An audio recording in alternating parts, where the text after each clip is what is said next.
Welcome. Thank you for joining us today for our next session, part of the Global Resilience Commission effort.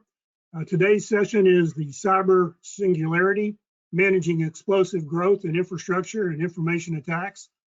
My name is John Heltzel. I will be your facilitator for today, and we appreciate you making time to join us. Today, we're going to take on the issue of cyber. We're going to look at it from a couple of different perspectives. We've got three very distinguished speakers that are going to give us their views on some of the pressing problems that we've got in the world today. We'll start off with some words from our president and CEO, Mr. Avi Schnur. Will be followed by Dr. Paul Stockton. You can see on the slide, Paul's got a distinguished resume of actions that he's been part of. We'll be joined by Dr. Garcia Perez from the United Kingdom and Coventry University. And concluding our remarks will be Colonel John Blackburn, who's the Chief Information Officer with the Kentucky Army National Guard. Following their remarks, we're going to bring them in for a very open, wide-ranging panel discussion. So plan on joining us for the entire time. I think you're going to find this very enlightening, and we're looking forward to getting started. Again, I would just mention that if you have questions that you'd like to share with us or have our panelists respond to, if you would put them into the questions box or the chat box, our team will be looking to pull those out, and I will make sure that they get to our panelists as appropriate. We've got two sponsors for today's session, and we'll hear a little bit more from them, but Omni Threat Structures and Black Start Technologies, two great partners that have been with us all year through the GRCOM series, and we greatly appreciate their support.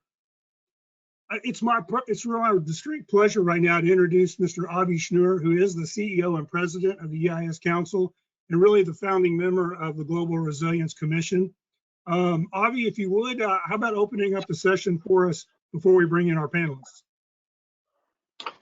Sure, thank you, John, and thanks to everyone who's taken some of the time from their days, wherever you are in the United States or across the world, to participate in this.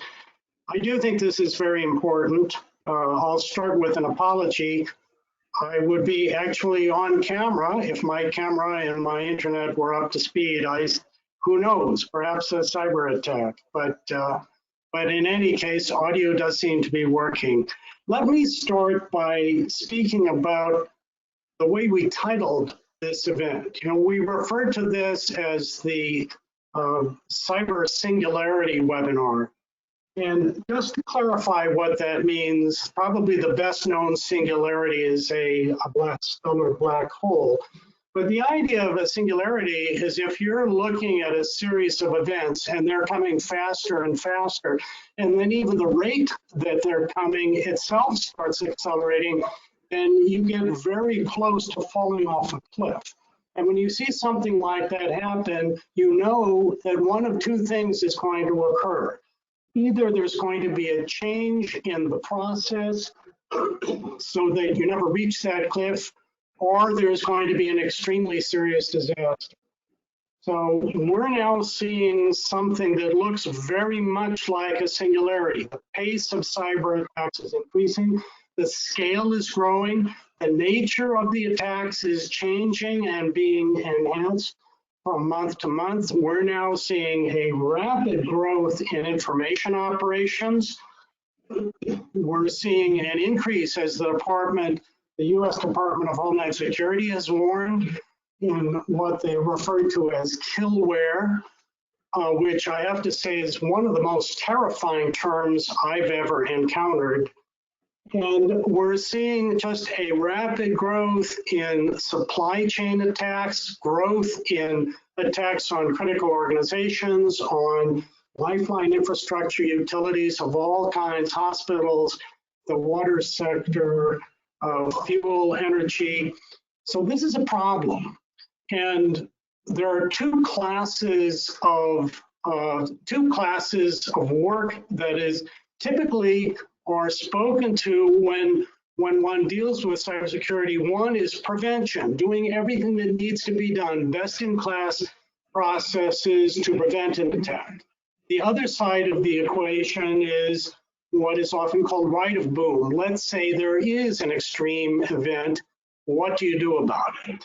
So let me finish up my remarks with just a few examples in the second category, because I do think it's important. With everything that we're seeing happen, and with the growth in attacks and the changing nature of attacks, we would be, I think, badly remiss if we did not prepare to have the capability to put pieces back together after an extreme cyber event, perhaps coupled with something else. That could mean as much as a subcontinent scale power outage with cascading failures of other infrastructures.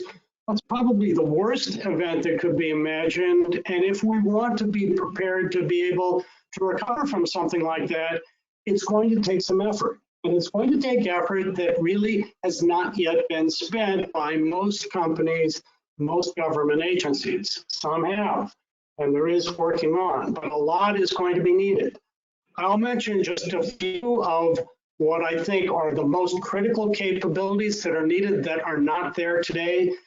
It's going to be essential if there's, for example, a large area power outage that goes on long enough that all of the kinds of communication systems we know and love won't be there.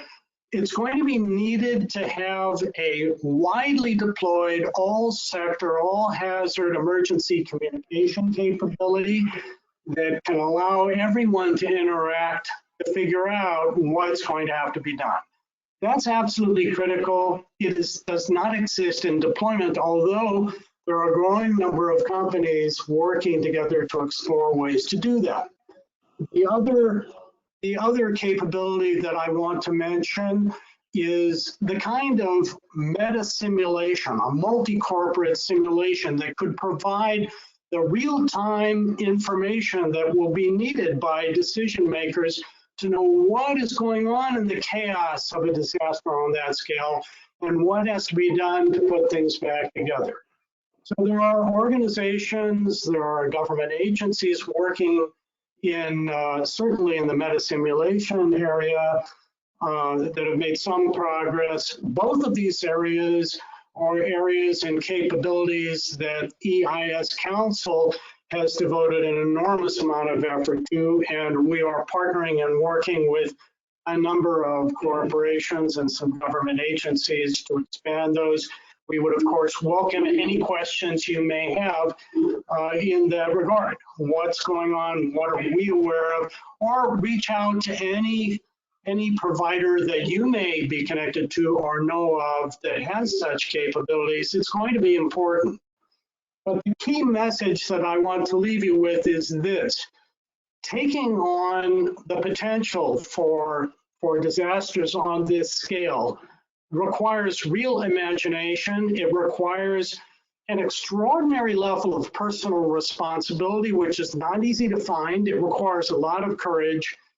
If you and your organization have those capabilities, if you have enough imagination to visualize catastrophes on this scale and the courage to take them on beyond businesses as usual, you could be one of the first adopters that in the future all of us are going to come to depend on and to follow. So I encourage you, since you collectively certainly had the energy and the excitement and the interest in preparing for such things to join this webinar, I encourage you to do what you can to push in that direction. So again, thanks to everyone for participating, and thanks, John, thanks to all of our excellent panelists. Harvey, great opening remarks as always, but I think you really laid out some ground that we're going to cover in the next few minutes, and it's important that you set the stage the way you did. So thank you very much for those opening remarks. Yeah, it's a real pleasure for me to bring on a series of panelists that I think are going to open up a number of different avenues that we can explore. First up today, a good friend of the council's and somebody I've grown to respect quite a bit after working with him for several years.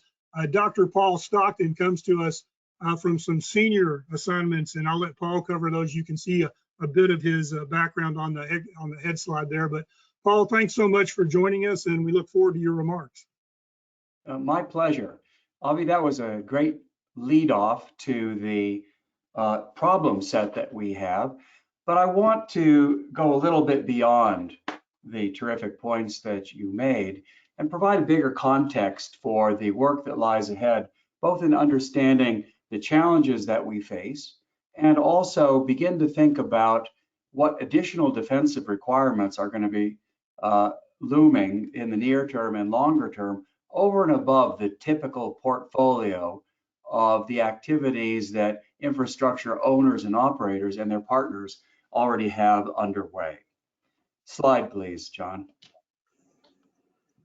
We spend a lot of time worrying about how adversaries are going to penetrate our networks and exploit, for example, the growing convergence between IT systems and operational technology systems, including SCADA, PLCs, everything else that controls infrastructure and provides a potential attack vector for adversaries to disrupt or intentionally misoperate critical infrastructure.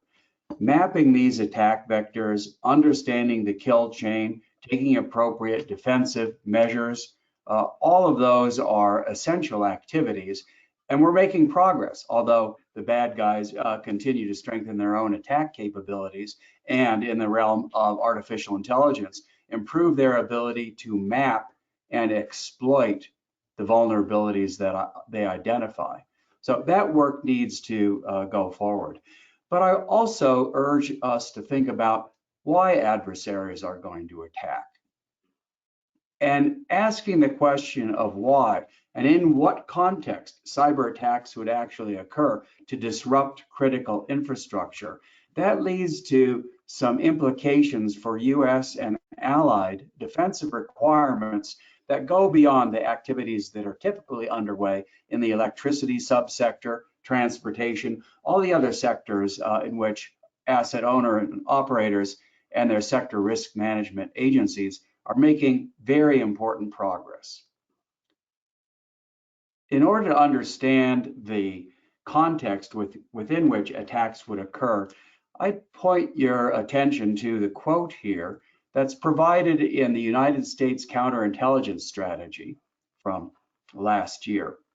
I'm not going to read the quote.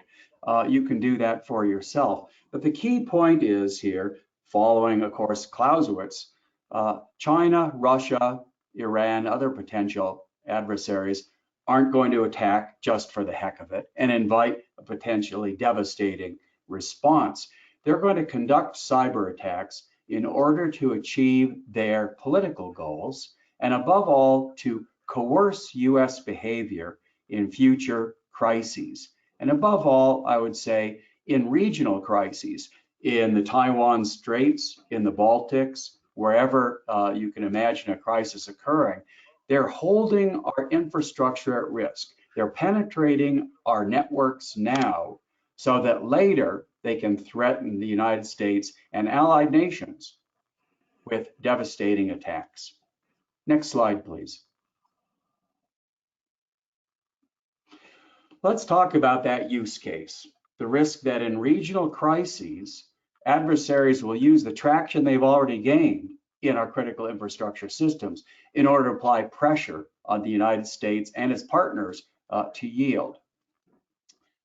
Here's a scenario I'd urge you to think about. Adversaries are going to use information operations, I'll call them IOs, in order to threaten via social media the American public and US decision makers that unless the United States backs down in a crisis, unless we abandon our allies, then we will face devastating attacks on lifeline infrastructure. So water, power, everything else that's required to save and sustain lives.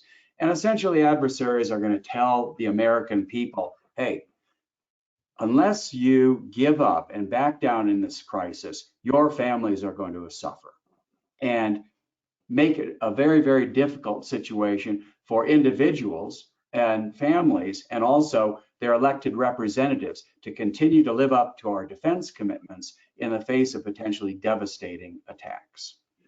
And of course, If information operations alone fail to drive the United States into retreat, adversaries could begin to make good on their threats and conduct at least exemplary cyber attacks and say, take down the water system in one particular city, publicize through deep fake videos as well as realistic screenshots the devastating effects of depriving a major urban area of water and wastewater service, and then threaten everybody in the United States, leadership level and the public, warn that more devastation will follow unless the United States backs down.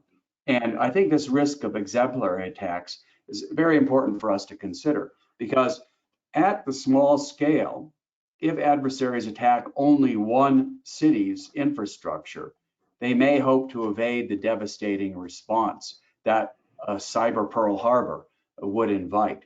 We need to think about, what does the escalatory ladder look like in a regional crisis, where we could start out with information operations alone that build on the ongoing campaigns that China, Russia, and other adversaries are conducting to corrode faith in democratic governance in the United States and in our security partners.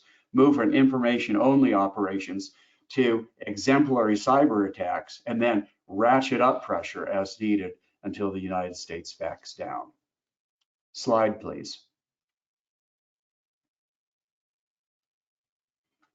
So there are plenty of lifeline infrastructures that are at risk, but I like to talk about water, because water is a basic human need. Wastewater service interruptions could create public health threats very, very quickly. And when we think about the psychological effects and the political pressure that adversaries are going to seek to accomplish by conducting strikes against critical infrastructure and threatening more devastation to follow, we need to think about not only the very largest water systems, but also relatively small, medium scale utilities in terms of the number of customers they provide with water. Because using information operations, even a very small, limited attack in terms of the amount of disruption that's caused, could have outsized cognitive effects, could have major effects in generating fear and public panic.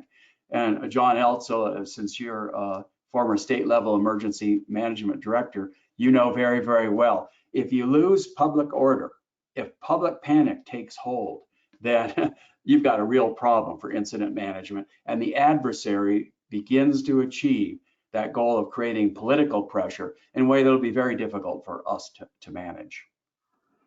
The other problem, of course, is for smaller utilities in the water sector.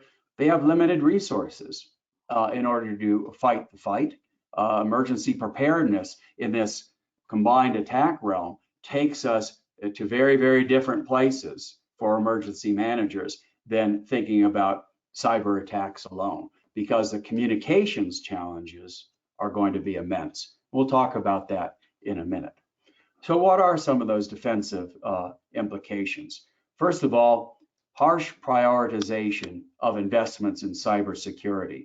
Water systems, other infrastructure owners and operators are in a situation where, geez, there's lead piping problems, there's all kinds of new contaminants, there are major challenges and competition for investment resources across multiple realms of water service. So that means that we need to ensure that as infrastructure investments go forward in cyber resilience, we're going to harshly prioritize those investments, get the biggest value, and above all, take a consequence-informed approach, the sort that's been pioneered by the Idaho National Laboratory and other organizations. We also need to think about expanding mandatory cybersecurity standards. As all you know, the US bulk power system, the generators and high voltage transmission owners and operators, they're subject to mandatory standards to make sure that everybody meets the basic minimal requirements for cybersecurity. Right now, we have a situation where in the water sector and many other sectors, we have voluntary standards, and those voluntary standards are excellent. those recommendations are terrific, but the problem is not all water utilities, wastewater utilities, are living up to them. And that's the same in the transportation sector and elsewhere. So I'm an advocate for beginning to think about how sectors can take their existing and very capable recommendations on a voluntary basis and begin to transition those to mandatory standards, with industry taking the lead in that process, with industry developing standards based on their superior expertise and knowledge of their own systems. And then, of course, we are always going to need sector risk management agencies in order to be able to provide support and expertise. And in the case of the electricity subsector, we have government entity, FERC, Federal Energy Regulatory Commission, approving the standards proposed by industry, that is by FERC. I think that's a great model for other sectors to follow. Be happy to talk about this model's application to other sectors, including water, in the question and answer period. Next slide, please. So what is it going to take to defeat coercive information operations? Operations designed to drive US decision makers to abandon our allies when the heat gets turned up. First of all, attack suppression. We need the ability to, John, following your expertise, provide for counter battery fire and take down the infrastructure that's about to launch attacks or is conducting attacks against the United States in the cognitive realm. But that's not going to be enough. Adversaries, as we saw some recent reporting by Bloomberg, other US government sources, adversaries are using infrastructure inside the United States in order to conduct information operations. So we can't count on suppression of attacks abroad. We need to be ready at home. We need, above all, a better understanding of how adversaries will conduct combined operations. Let's talk about that a little in the Q&A. And then we need domestic strategies and operational concepts in order to block messaging over social media platforms. But it's easier said than done, isn't it? And given the current revelations about Facebook and other social media platforms. And especially, I want you to think about understanding the threat across what the Joint Chiefs of Staff calls the conflict continuum, not just current gray area operations, that realm between peacetime and war, but when things turn hot in a regional crisis, get ready for intense operations against the United States to coerce our behavior before cyber attacks occur, then exemplary cyber attacks, and then potentially larger scale operations. What's it going to take to communicate to the American people and have the president convince the American people not to panic at a time when a huge percentage of the American public doesn't even believe that President Biden is president? That's the challenge that we're going to face. Next slide. So we need to think about deterrence. It's always better to deter a conflict rather than fight it. And deterrence by denial is always the best approach. So if we can so strengthen our defenses against coercive operations, against IOs as well as combined attacks, that'll reduce the adversary's incentive in order to attack. They won't think they can gain as much, and there'll still be the threat that the United States will respond. And that latter threat of US response operations to impose costs on adversaries that they'll find unacceptable, that's an area for further analysis. Maybe we should consider, in addition to kinetic response operations and ultimately, if necessary, the threat of nuclear response options, we should think about information operations as an additional way of imposing costs on adversaries. Some of our adversaries are erecting firewalls because they fear that their public will get the unfettered truth. Maybe we should think about taking advantage of that fear as we develop new deterrent options. Slide, please. So that'll be tough to do. Some of these adversary firewalls are strong and well defended. We need to think about what kinds of messaging we could provide to foreign publics in order to really make our threats credible. And of course, we need to make sure that we can convince potential adversaries that no matter how far up the ladder of escalation they want to go, they can't win by escalation and increasing the intensity of conflict, no matter what kinds of operations they want to conduct. Slide, please. So that's it. I'm very much looking forward to your comments and questions. Again, key is to think about why adversaries are going to use cyber capabilities that they're already embedding in critical infrastructure systems. And from that analysis of why they will attack, then begin defenses in order to defeat those objectives and ideally deter them. John, thank you very much. Outstanding, Paul. You've really laid some excellent groundwork for us to build off of the whole idea of the nation state concept and the role that we all need to be ready to step up and play. Great job. I look forward to getting additional information when we go into the panel discussion. It's a pleasure now to swing over to Dr. Garcia Perez, Professor of Management Information at Coventry University. If you get a chance, check out Dr. Garcia Perez's website. You'll get a real appreciation for the quality of the research that he's been part of for the better part of a decade.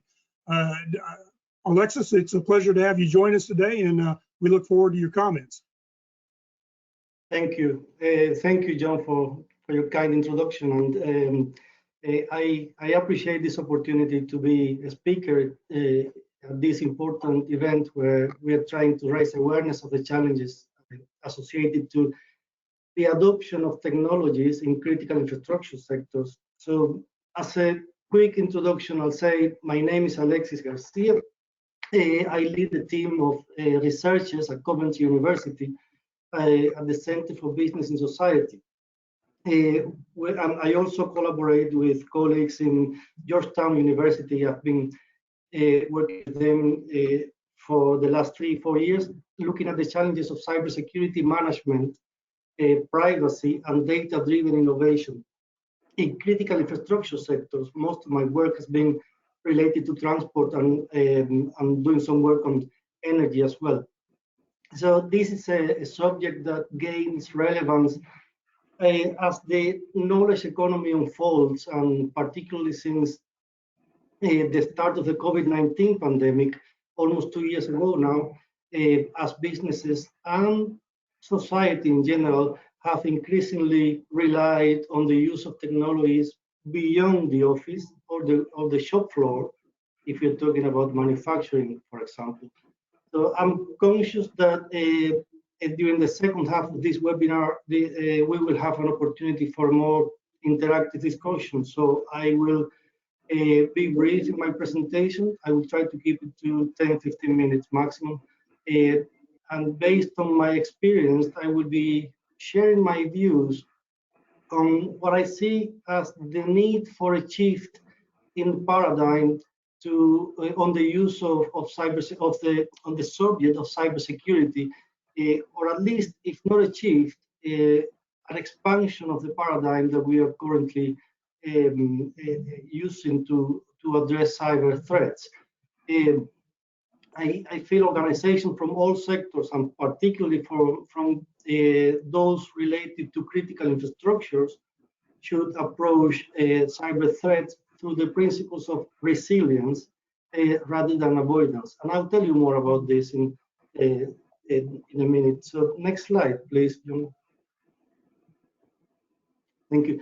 If we were to discuss the context where businesses and societies operate today, we have to mention at least these 4 elements.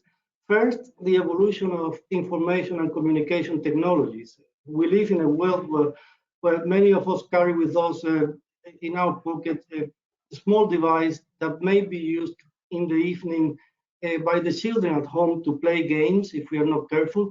And tomorrow morning, the same mobile phone could be running the software that controls a manufacturing plant or a vehicle on the road or even worse, a vessel or an aircraft. But even if we don't carry a mobile phone with us, we depend on systems that must be running effectively wherever we go. There is no doubt that critical infrastructures are pervasive and impact every single thing we do. Say our electricity infrastructure, for example, it keeps transport flowing safely, which is important for emergency services and systems, or simply to enable us to get to work in time, be it a hospital, a school, or a factory. So, of course, failures in a critical infrastructure will almost certainly have a knock-on effect on other parts of our lives and potentially our safety. And finally, operational technologies that Paul was mentioning, operational technologies and information technologies, which were not necessarily designed to be integrated, are now converging for the purpose of monitoring the infrastructure, maintaining the infrastructure, or even controlling the infrastructure remotely. Next slide, please. In this context, our critical infrastructures are facing more threats from more actors than ever before, whether it is for financial gain, for collection of intelligence, for surveillance, or simply offensive attacks. Today, it has become easier than ever before to tap into what can be called as a cybercrime ecosystem, where malware is developed and shared freely. So off-the-shelf ransomware, for example,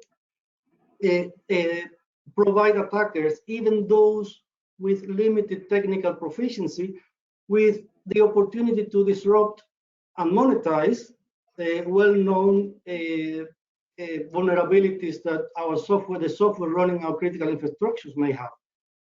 And given the context where we were talking about in the previous slides, an attack on IT infrastructure is likely to have an impact on the physical domain.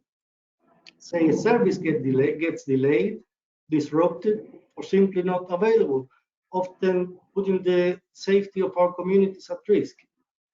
So in the interest of time, I will not expand on examples now, but we can talk about this later.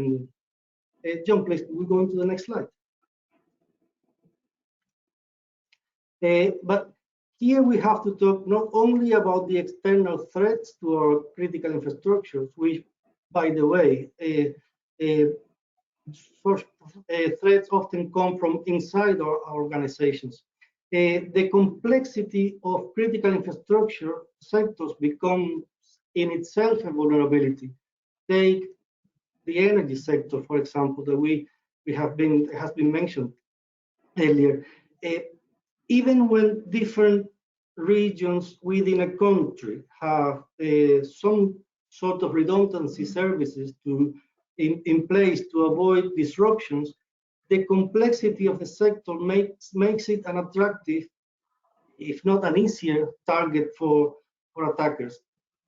When we talk about the energy sector, we need to mention equipment, services for generation through to this to consumption, through to oil, gas, consumable fuels industry. So it's a massive industry with many opportunities for attacks. So in addition to this, we have all the efforts currently made to add to our technologies a smart dimension from our homes to our businesses through internet connected technology, also known as the Internet of Things, which adds an extra layer of opportunities for cyber criminals. And so we see how cyber attackers could use the thermostat in a fish tank to get a foothold in the network of a business, to then go on to access the information that they were looking for. Next slide, please. Another significant vulnerability comes from the fact that many of our key services still rely on legacy systems, which were designed sometimes 20, 30 years ago, just to run with basic maintenance. Now, these systems find themselves connected to the internet, and a whole new set of problems emerge. Just to mention one of those, which is important for the purpose of this dialogue, the lack of clarity about accountability for the security of the legacy system is a clear problem. So is it the responsibility of the manufacturer who put it in place 10, 15 years ago, or is it for the software developers who are behind the technology that is connected to the systems, so the operational technologies? The subject of geography is also key here. And here we have two key points. One is somehow obvious. If we're talking about internet connected infrastructure, so an attack may come from anywhere around the world. And sometimes it can take months to actually realize that the organization is being attacked. So let alone finding out where it came from. But the second point is also very important. Many critical infrastructure players have an operational presence in more than one country. And this is important. Just as an example, if a business operates in the critical infrastructure of a foreign country with a high level of state involvement, then it automatically becomes a strategically attractive target for espionage, for example. And this is just an example. And on the subject of vulnerabilities, it's also important to mention that critical infrastructures collect and rely on large volumes of customer data, customer information, personally identifiable information. And this again makes them an attractive target for cyber criminals who know how much financial gains they can make from the privacy risks associated to personal data. John, please can go into the next slide. Now, in this context, you may ask, how do we deal with the cybersecurity problem in our critical infrastructures? A key issue I usually see in my engagement with industry players, say when I'm running a cybersecurity management simulation here at Coventry University with C-level executives, or through my research with or that of my PhD students, is that as soon as you mention the term cyber, the managers will think technology, IT, that's an IT team to resolve. So my view here is that cybersecurity is not only a technology problem. Cybersecurity is ultimately a knowledge problem. And I will tell you more on that in a minute. But before I do that, I wanted to mention that we are beginning to see new approaches to dealing with the problem, from designing solutions that can help more than one sector, and Paul was mentioning some of those, to an integrative approach to that also looks at people and organization. It's important. And I thought it was worth mentioning here this digital resilience framework developed mostly for societal resilience by the UK Council for Internet Safety. And I mention it because it brings the key concept of understanding the problem, knowing what to do, learning and recovering from attacks. And we'll go into it more on this in the next slide, please.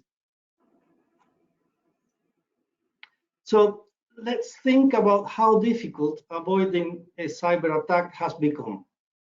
In order to be deemed successful in avoiding a cyber attack, every critical infrastructure sector will have to be able to prevent all attacks targeting any organization within the sector and their supply chains. Whereas attackers only need to be successful once for them to be able to disrupt our infrastructures.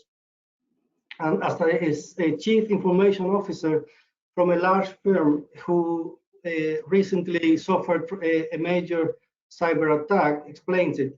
But if there's one thing we've learned is that if a competent hacker really wants to get into a company, they will succeed no matter what.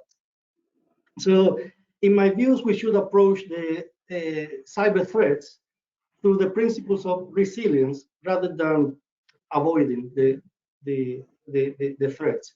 And resilience, or digital resilience in this case, I mean by digital resilience the ability of the organization to continue to operate and do it safely in the event of a cyber incident.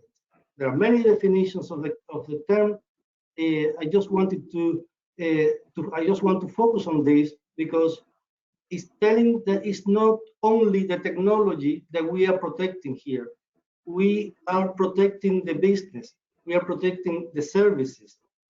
It's about seeing resilience as a system that helps the company, the sector, recover effectively and promptly from any disruption to its digital assets. Next slide, please. So, in addition to having the technology in place to be able to detect unusual activity in our networks and respond to it so that we mitigate the potential impact of the cyber attack, I believe that our critical infrastructure need a series of organizational measures, including at least effective business continuity strategies and effective cyber risk management strategies within the organization, and if possible, coordinated across the sector. And again, Paul was hinting to this in his presentation, which I thought it was important. So that management can cooperate through the gathering of cyber intelligence and sharing that intelligence across organizations within the sector and beyond across sectors. We see it in other areas, say banks, for example. When there is an unusual activity, call it financial crime, in a particular account, the bank is likely to investigate it. And if needed, if they consider it important, they would report it to financial authorities so that other banks may become part of the investigation. So why not following a similar approach with cybercrime? And by the way, that sharing of data and cyber intelligence may inform policies that in turn become laws for cybersecurity and data protection. So digital resilience also requires a legal dimension to tackle the issue of regulation and compliance. And last here in this diagram, but not least, we need that both management and the workforce have the right knowledge of the cybersecurity problem, or at least a basic degree of digital awareness, so that cybersecurity is no longer perceived as a matter for the IT team to resolve. And I have an interesting example on this that I can mention later from our experience here at Coventry University. So in essence, it doesn't matter how well an organization or a whole sector does in every area within this diagram. If an employee is not aware and falls victim of a phishing attack, they may be releasing their login credentials to an attacker who will tomorrow be navigating your sensitive information without anyone knowing. So I think at this point, you may be thinking, that's all good, but certainly cybersecurity is ultimately a technology problem, right? And to that, I have to say yes. And we'll go to the next slide, please.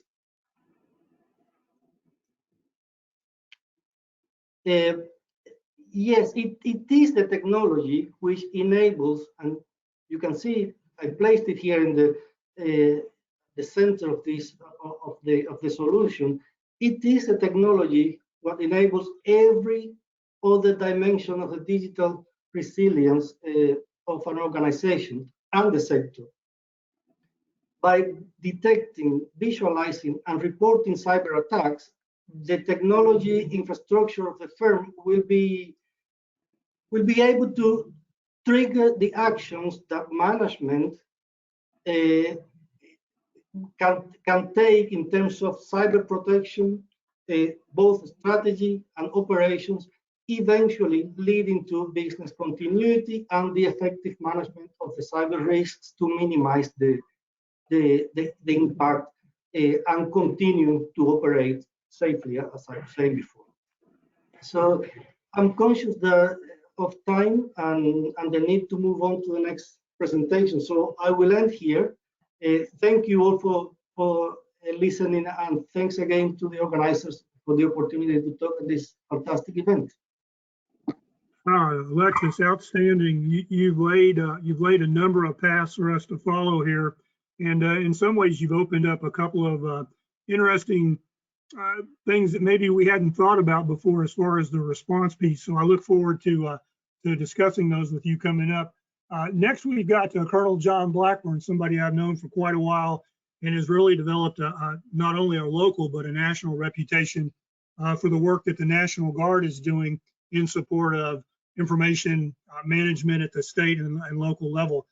Colonel Blackburn, it's a pleasure to welcome you today, and the last slot is yours before we go into discussion. So John, take it away. Good morning, sir. Again, thank you for having me and allowing me to speak to this group, and especially being able to follow such great presentations. What I'm going to look at more is a response and things that have changed for the National Guard specifically. And my title of the slide, Sandbags to Cyber, it falls in line with the singularity that was spoken about earlier, and the fact that we've had so many events taken on in such a short amount of time, and they continue to evolve and they continue to grow, that our role as a National Guard has been evolving just at light speed. So as we've done this, one of the biggest things that we've seen is the need to move into cyber and see what we can do. One of the biggest challenges we do have, though, is moving from that kinetic action that most people associate with the National Guard into the technology and the non-kinetic realm of cyber. Next slide, please. So I'm going to start with this quote from former US President Ronald Reagan, where he says, "The 9 most terrifying words in the English language are, I'm from the government and I'm here to help." And to be honest with you, you see that a lot until there's an actual emergency. And once that emergency comes and they're looking for answers, the government is the first person you seem to get a call from, or actually a call to. So our response, especially during this pandemic, has been unprecedented. And even in the cyber realm, we're being tasked more than ever to take on some roles and responsibilities that we may have never done in the past, and that would generally not be looked at as possibly Guard missions. So with that, it takes us to a whole new paradigm of how the Guard responds and what the Guard brings, in essence, to a disaster, be it kinetic or non-kinetic. Next slide, please. So General Nakasone, he spoke at the Mandiant Cyber Defense Summit earlier this month, and he concisely wrapped up what I've been seeing and what we've been experiencing from the cyber realm within the military and the National Guard specifically. And as he says, 2 years ago, if they started talking about ransomware and some of the things we're seeing right now, he would have handed that off or seen that as to be a criminal activity and really not a military response required. However, and to dovetail into what this whole organization is about, when you start looking at critical infrastructure and the effects that it can have on the overall society, then it very much is a national security issue.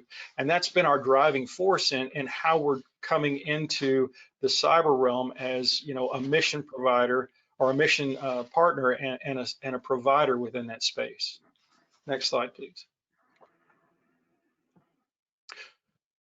So with the National Guard, and that's really where my expertise lies, the federal government and the state government have two different authorities when you're talking about mobilizing and pulling soldiers into active duty. From the state level, and again, National Guard is a state organization. It's federally funded, but it's a state organization. So the governor of the state or the Commonwealth is the commander in chief, and they have the right and they have all the authority to activate their National Guard in support of whatever emergency they deem necessary. And really, when you come down to it, critical infrastructure is where we sometimes have a hard time defining that line when you're talking public infrastructure versus private infrastructure. You can often have a case where you've got private infrastructure or private industry that's providing services that are critical to the overall society, and it's deemed critical infrastructure. But when you pull military and try to bring that into a response scenario, a lot of red flags go up, because now we're providing government support to a private entity that is not normal. So when you're looking at that, especially from the state perspective, you've got to take in consideration state law.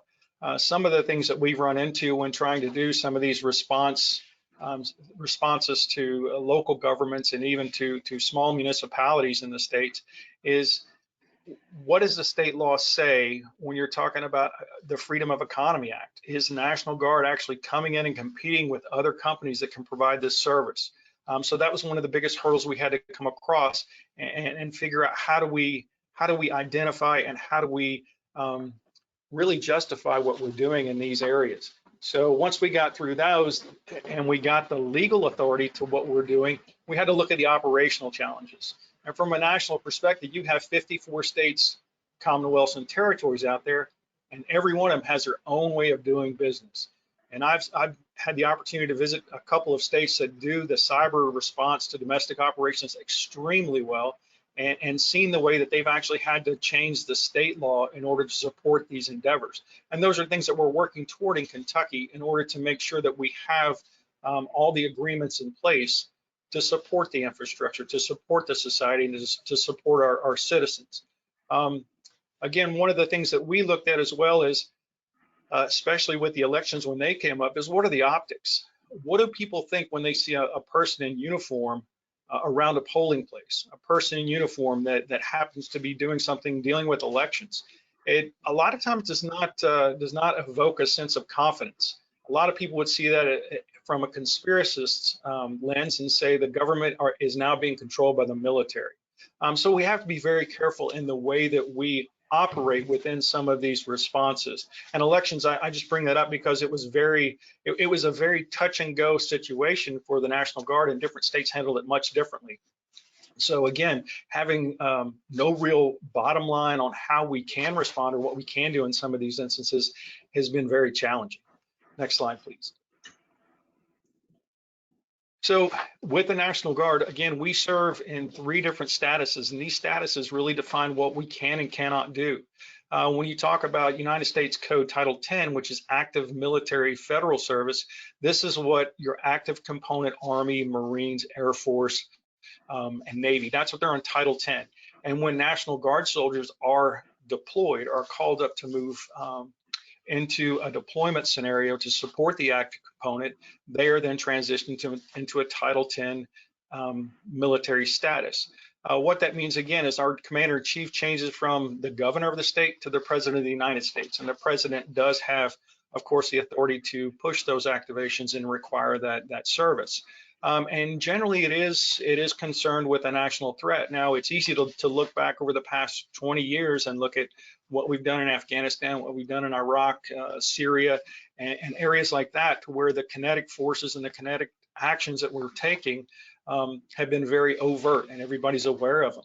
But things that have been happening on the cyber side have been growing very quickly. And the National Guard actually has teams that have been set up and have been federally mobilized over the past 6 to 8 years to assist the NSA, to assist other 3-letter agencies in protecting some of the infrastructure in the technology realm.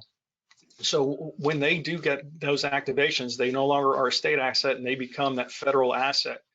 So when we're actually doing our normal day-to-day operations and we're drilling as a drilling unit, when we come in on the 2 days a month and then the 2 weeks in the summer, that's called Title 32, and that's federally funded for training status. So that's where we train on all of our warfighting skills. That's where we train on those things that we would actually do in a federal activation. So from a cyber perspective, and the things that we look at and we're bound to is we're only authorized to coordinate, train, advise, and assist. And that means we can partner with state agencies, we can partner with other mission partners and look at how can we help them incorporate us as part of their response plan, or even better yet, get left of the boom and part of their prevention. And that's where we're really headed with a lot of this. However, if we're going to do hands-on and actually do any type of hands-on support to an outside agency, we have to have government activation. And that's where our governor activation, which would put us in, would be a state active duty status. And that is fully state funded. It is not a federal stream of money that pays for us. And again, the governor would have to decide that we have a state or local threat that he is willing to, write the check to bring soldiers on duty for. Next slide, please. So within Kentucky, the things that we did is we looked at who are the key players when we're looking at cyber response. And what we looked at first, of course, is the Office of Homeland Security. They are the lead agency for cyber incident coordination within the state of Kentucky. However, they are very, very limited in staff, so they can't do a whole lot of hands-on support. They are a coordinating body more than anything. So they're our direct liaison between supported and supporting agencies. We work with them. If they hear of something, and usually they get that first call if there has been an incident, they'll get hold of the Kentucky National Guard or Emergency Management Office to request assistance. The other partner we have is with the Commonwealth Office of Technology. Since we are part of the state government, our biggest customer would be state government offices across the state. They're the lead agency for cyber incidents that are actually on their information network, and we work hand in hand with them on a lot of planning and a lot of response-related tabletop exercises to figure out, not only for the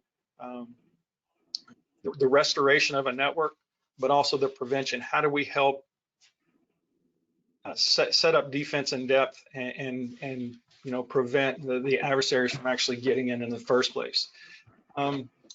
They do have a limited response. They can provide some personnel that can go in and assist if necessary, but they're generally relegated only to those agencies that they directly support.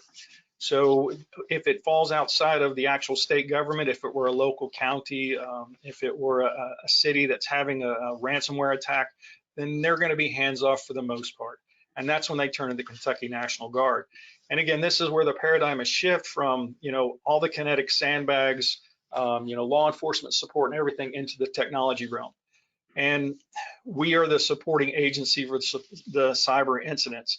The challenge with that is we have a very limited cadre of people that we can draw from. However, what we do have is we have extremely talented and certified people within our ranks. A lot of our people that are in our cyber response teams actually work full-time in the civilian sector at very high-level positions within cybersecurity. We've got individuals working as a CISO of a major city here in Kentucky. We've got individuals that work with some private companies in their security shops that handle global operations. So we do have a lot of qualified people. And really our focus right now is, again, getting left and trying to get the assessments established with some of these places that we have found don't have the infrastructure and they don't have the actual people to support them. So when we go in and we do that initial assessment, what we find really is that organizationally, they don't have a strategy on how they're going to secure their network or how they're going to secure their infrastructure. And if something happens, they definitely don't have any type of response plan as far as pulling outside agencies. So we've really laid a lot of groundwork over the past year in order to establish this memorandum of agreement among these three organizations. So we actually can get out there and do some things to help the citizens of the Commonwealth. Next slide, please. So the cascading challenges, and these topics have been talked about already. Is first the threat, the who and the why. They're constantly changing, and we see that, and with the singularity of it constantly changing and happening more rapidly. Where are you going to focus? What are you going to do? The exponential growth of the different systems and the Internet of Things, it's like exponential vulnerabilities. You can't protect everything. You know, if you try to protect everything, you're not protecting anything. And really for us, the biggest challenge we have is within the workforce. Finding and retaining highly skilled people, it's very difficult. We, as in the military, have a hard time competing salary-wise with the public sector. So a lot of times we get people in the military, they become very highly trained and qualified and certified, and after their initial enlistment, they'll move on to a very well-paying job. And so we've got to figure out within, you know, our ranks, how do we retain those people? How do we get these qualified people in? And I know there's a lot of works at the national level to provide more incentives, which is what we're really hoping for, to bring these people and keep them in. And finally, you know, the talk of information operations, misinformation and disinformation, regardless of the scenario that's going on, whether it's kinetic or non-kinetic, once you start throwing the misinformation, disinformation, or information operations in there, it further complicates an already complex and dynamic issue, because now the leadership has to focus a lot of their efforts on, you know, what is my counter campaign? What am I going to say? How am I going to address this? And the focus on the actual event is now, it becomes fragmented. So with that, you know, the big question is, how do we attack it all at once? How do we maintain these lines of effort to ensure that we can provide the right response when something does happen? Next slide, please. I believe that's all I've got, sir. I, again, appreciate the time, the opportunity to speak this morning, and look forward to further discussions. Colonel Blackburn, thanks so much for those remarks. I think it's important for people to know what their citizen soldiers are all up to and able to do. And I know it's just a matter of time, based off the events with the pandemic, where the Guard was pulled in, that looking at the future, we can see this happening more and more for additional areas, as you discussed. So gentlemen, great groundwork you've laid. If you'd all turn on your cameras now, I'm going to start with a multi-list of questions that have come in that we'd like to get your responses to. First off, kind of recapping a little bit, based off what Dr. Stockton kind of laid the groundwork, and then the other two panelists grabbed it. Paul, I'm going to come to you with this first question, but we're really this information and communications technology integration and tightly being coupled new set of systems that really didn't exist 20 years ago. The current threat assessments are saying that the next major international crisis very well may come from a state or a terrorist group weaponizing ICTs. This proliferation of an asymmetric warfare concept really brings us into the range of needing to think through, from an international standpoint, where do we need to come together? Where do we need to attempt to solve these problems? If each of you, and we'll start with Paul, we'll just follow the order on this one. Paul, what is your thought about international cooperations and how we can bring these issues together for a solution? You've raised a great issue, and that is ITC, because we have global systems and adversaries can achieve mass effects by going after them. Alexis, you may have seen that yesterday there was a very effective and unusual DDoS attack in the UK against software-defined communication systems. Hadn't been seen before, but it's an obvious threat vector. We can imagine how ransomware will use these new for-sale COTS equivalent weapons that are available on the dark web in order to apply pressure on the United States and its security partners. But I'm more focused on the risk that adversaries will use information and cyber attacks to disrupt decision-making when little green men start pouring across the border into Lithuania, or whatever the scenario is that you have. We saw the use of Russian combined information and cyber attacks against the power grid in Ukraine twice over, I think we should get ready for efforts by our adversaries to disrupt the decision making that allies will need to go through in order to prepare for Article 5 collective defense. And we need to understand that adversaries will target the weakest links in that alliance in order to get them to exercise a veto over united allied collective defense. Thanks. Great point that you raised there with Article 5. Alexis, what's your thought on achieving a higher level of international cooperation and agreement to fight these cyber threats?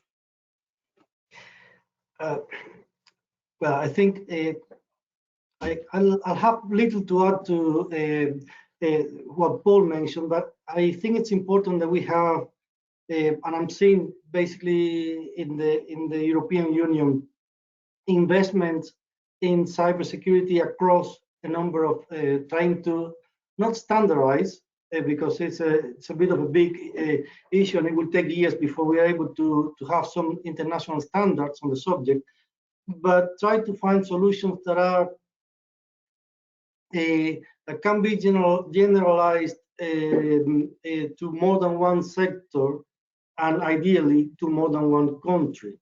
I think, and the importance of legislation here is it's paramount, because we not only have to be able to have the ability to detect where the cybercrime came from, but also to enforce the compliance, across regions and countries. So we need international. Again, that's ambitious, but we need some degree of international coordination of the cyber legislation, so that we know that what we're seeing as state, if not sponsored, sometimes tolerated cyber attacks into other countries' infrastructure can be avoided and can be reduced, if not avoided. So I think, yes, multinational efforts are important here. That's what I have to add. Colonel Blackburn, any thoughts from your standpoint? I know the Guard has an active Partners for Peace program, and many of the Guard deployments for training are in other countries. Any thoughts on international cooperation to knock back or build a better firewall against these cyber threats? Yes, sir. And really, for us, we do have two state partnerships that we work with countries outside of the United States. And we actually do some cyber assistance with those. But when you really look at it, the difficult thing is a lot of these attacks are coming across borders. Your state actors or even non-state actors are finding safe harbor in different countries. And internationally, how do you go after that? You're crossing physical borders when the actual attack crossed no real borders, because again, the internet has no borders. It's much like the uncommanded or undefended sea. There's so much, it's so vast, you can't protect or you can't defend everything. So again, we've got to identify those core, that core infrastructure, whether it's from a business perspective, your financial institutions, your financial pathways, as well as your infrastructure for your power grids, your water supply systems. We've got to identify those and harden those through a standard to where if something does occur to those, whether it's overt from a nation state or a non-state actor, that we have the authority to go after them across these borders. A big thing that looking at this too, and it was brought up earlier, is the gray zone conflicts and those type of activities that don't actually constitute an active war or don't elicit a response that you would normally see.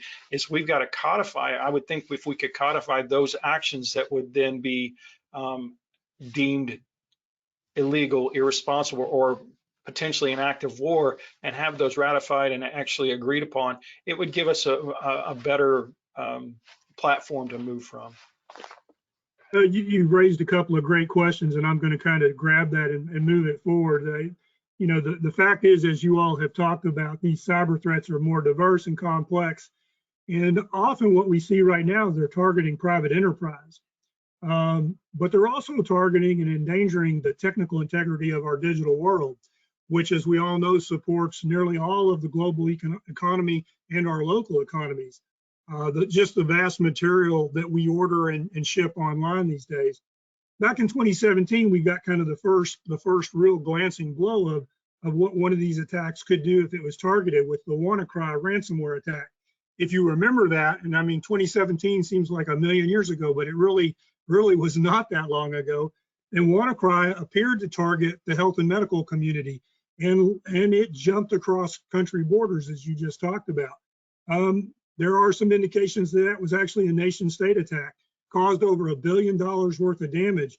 And then it was followed up within a year with the Pecha attack, which went after major systems looking to collect ransom. And then the last one that really resonated strongly with the international community was the attack on Maersk, where the world's largest shipping company was brought to its knees and lost $300 million worth of income in really about a 48-hour period where all the ships were stranded. Paul, what I'd like you to do is, from your standpoint, realizing that that's going on and it's escalating, what do you think the biggest areas are that we need to focus protection on? We're going to talk about other things that we can do, but from a protection mechanism, you kind of talked about this in your opening comments. What do you see both nationally and internationally that we need to draw that line that Colonel Blackburn was just talking about, where these kind of attacks take it automatically, potentially to a declaration of war? What are your thoughts? I think we need to take a consequence-based approach to resilience and understand if adversaries attack, how could they create consequences that would be most devastating to the economy, to national security, and public health and safety. And as I said, harshly prioritize investment in those realms, and the rest of the stuff, nice to have, and not try to protect too much. Obviously, that takes on some risk if you take that approach, but I think it's essential given the scarcity of resources and the magnitude of the threats that we're focusing. And I think Alexis and Colonel Blackburn both identified ways in which to guide that prioritization.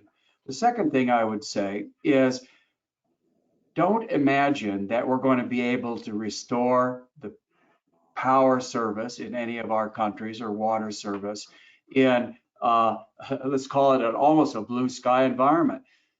China, Russia, other potential adversaries, they are not going to launch one and done attacks. They're going to have a campaign. Adversaries and non-state actors may have a campaign. You're going to need to be able to restore service in a contested environment where they're going after your restoration operations, and maybe they're inside your networks watching you as you conduct black start restoration or whatever it is that you're attempting to do. Get ready for the bad guys to have a campaign and to be able to conduct restoration operations in the face of sustained targeted attacks. Thanks. That is such a scary scenario, but I think you're absolutely accurate. Alexis, what are your thoughts on this line? Again, this is hard to follow now after Paul speaking, but I think yes, it's important that if we are okay, the fact is that we cannot stop it from happening. It's a cyber ecosystem of cyber crime that where state and non-state actors can tap into and get the software they need, monetize data for financial gains or simply and as Paul puts it, it's not just one attack. If it's a matter of one attack and go, then restoring services and continuity will resolve the issue. It's being prepared to deal with the consequences of a continuous attack, and not only that, is sometimes you are being attacked and you don't know it as an organization, and by the time you realize it, or by the time you see the consequences, it might be too late to to think about restoration of services and moving on. It's too late. They have been in your infrastructure for the last 8 months, so they really know what they're doing and how you operate. So I think it's a matter of getting the more of a comprehensive view. I don't want to repeat, but more of a comprehensive view of resilience that goes beyond having the technology to detect the attacks, because sometimes they fail to the technologies fail to detect the attack, but being prepared to cooperate with other parts of the sector, other organizations, other sectors, and be as ready as you can. I think some of the definitions that I was seeing of resilience is about being ready. It's planning more than anything else. So yes, again, I'm not sure if I answered the question, if I'm going around in circles here, but it's a difficult one. So. You added some excellent layers to what we talked about. Colonel Blackburn, I'm going to change the question a little bit in the interest of time. One, I'd like you, because you introduced it, and then I'm going to give all the panel members a chance to respond before we get a word in from our sponsors here.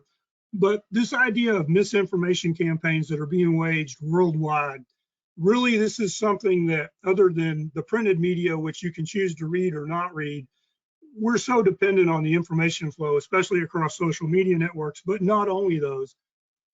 Colonel Blackburn, your workforce is distributed. National Guard members live in every town and at every crossroads across the Commonwealth of Kentucky. In your mind, what can be done and what should be done to fight these misinformation campaigns that seem directed at times to specific elements of our population? Any ideas?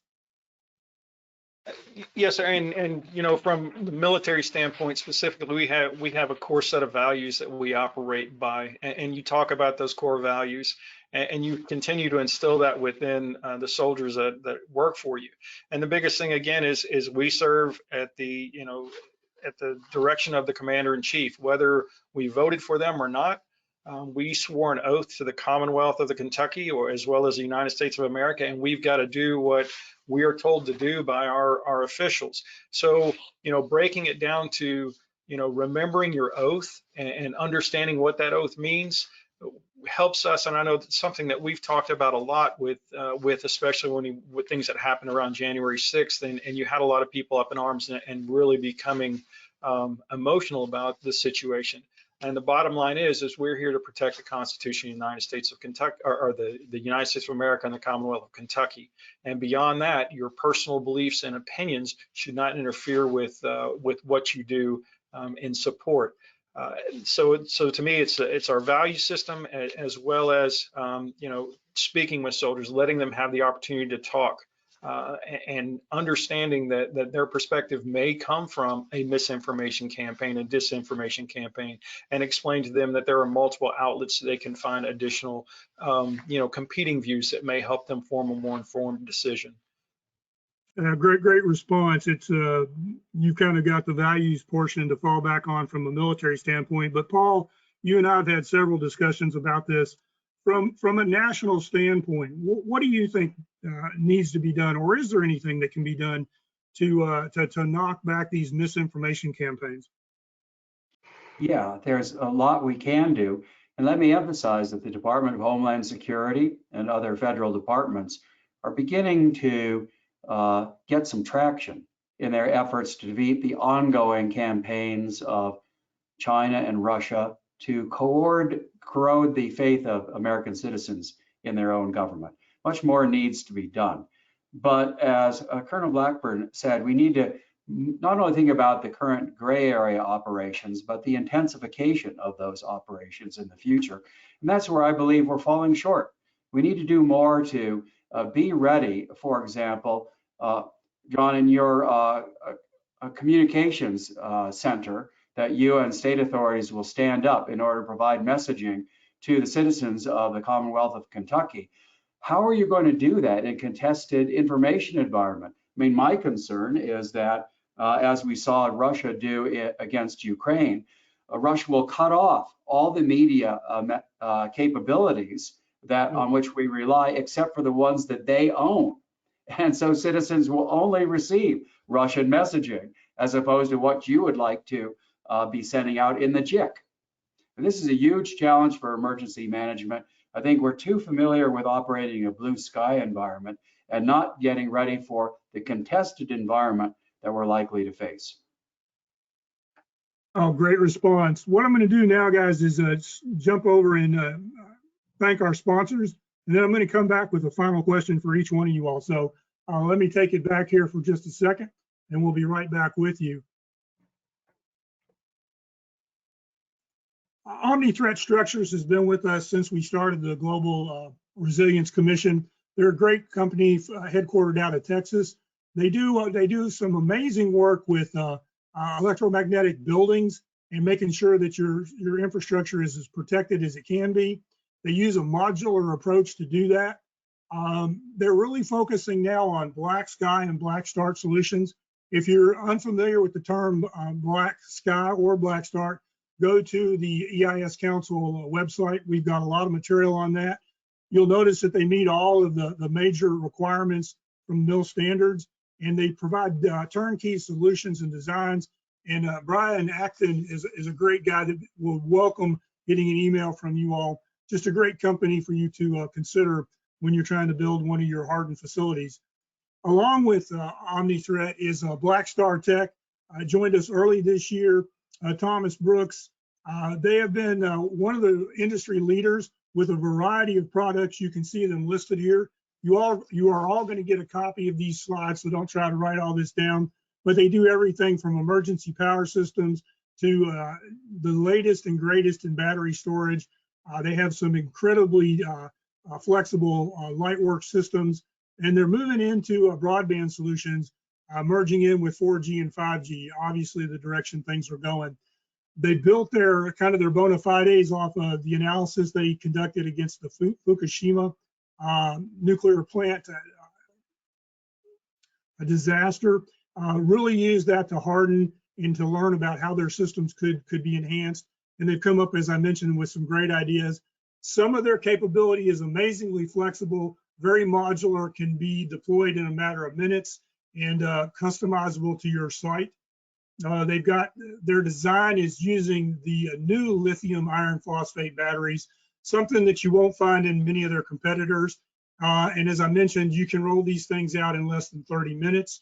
Their Lightwork system, something to have employed. We've been spending a lot of time talking about how do we harden our systems. This is a great way to make sure that you've got an operational environment that you can work in immediately when the disaster happens. You can take a look at their Lightworks. I sent it and how it can save you money if you've got a number of people tied up in monitoring systems. And ultimately, you'll see a full list of customizable configurations here. And these are their Lightworks bright sites. Just really a great company to pay attention to. And as I mentioned, they're moving into the Beacon broadband cellular solution, and a lot of capabilities there to make sure that, as Avi talked about, one of your key issues is taken care of in the event of a disaster or emergency. But here's the contact information for Thomas and for Benjamin Human out of Exelon Corp that are really moving Black Star Tech forward. So we appreciate them being a sponsor. Let me ask our panelists to come back now real quickly. And I've got a question, and Dr. Garcia, I want to go back to you, Alexis. You mentioned this term about building the knowledge management team for cyber operations, and that intrigues me because I think one of the things that both you and Paul talk about is from a resilience standpoint, we can't harden everything. We can't manage every single potential threat, but we have to have teams in place. We have to have operations in place. So can you give us a little bit of background on what this knowledge management team might look like, and how do we get management or leadership to move into that way of thinking? Your thoughts? Yes, briefly on that, I'll say it is important that the management board is aware of the nature of cybersecurity, and that the management board understands the digital, the degree to which the organization relies on the digital environment. What the digital assets are, what the digital services are, what the digital dependencies internally within the firm and outside. And it's important that the workforce, that the employee understands what a cyber attack could be from at their level, what a phishing email could look like, what the consequences are of clicking or following the wrong link. And I think that would be important, or that would be achieved to a large extent if we have within the organization a team, if not a person, a team, or if we want to say the whole of the organization involved in having access, being aware of the problem, of sharing the knowledge of the problem, that cyber intelligence that is being gathered by the technology that we have been shared, that people know what it means to be the basic hygiene, they call it in certain contexts, the cyber hygiene, how to deal with certain issues. And even if you make a mistake because you didn't know, how to deal with it after you've made a mistake, who to report it, what do you expect to happen. So I've been doing some simulations, and some people have said that's happened to me, but I wouldn't be able to say that to my manager because I'll be in trouble if they know that I clicked it. So it's having that cyber security knowledge, awareness across the organization, and keeping it updated, not just doing it at the point of when someone gets into the organization and goes through the basic induction. It's something that has to be ongoing, having simulations regularly, etc. So it's that having cybersecurity knowledge at the management level and all across down to the employee strategy and operations. Yeah, great answer, great answer. Gentlemen, we're running close on time, so I've got a final question for all three of you, and we'll go in the order that you presented. Dr. Stockton, if you were king for a day looking at the cyber threat environment, what would be one major change you would make to move us forward? We have two cylinders of excellence today. On one side, we have the beginnings of defenses against information operations, thanks to the leadership of DHS. And on the other cylinder, we have efforts by infrastructure owners and operators to strengthen their resilience against cyber attacks and understand the physical consequences of attacks on their networks. I think we need to take an integrated approach and not have these two separate lines of effort, but begin to think about how adversaries will combine information operations and cyber attacks to achieve their coercive goals. Excellent, excellent, very good. Alexis, the same question to you. If you were king for a day with all the research you've done, what would be one thing you would change in our cyber posture for the threats that we face?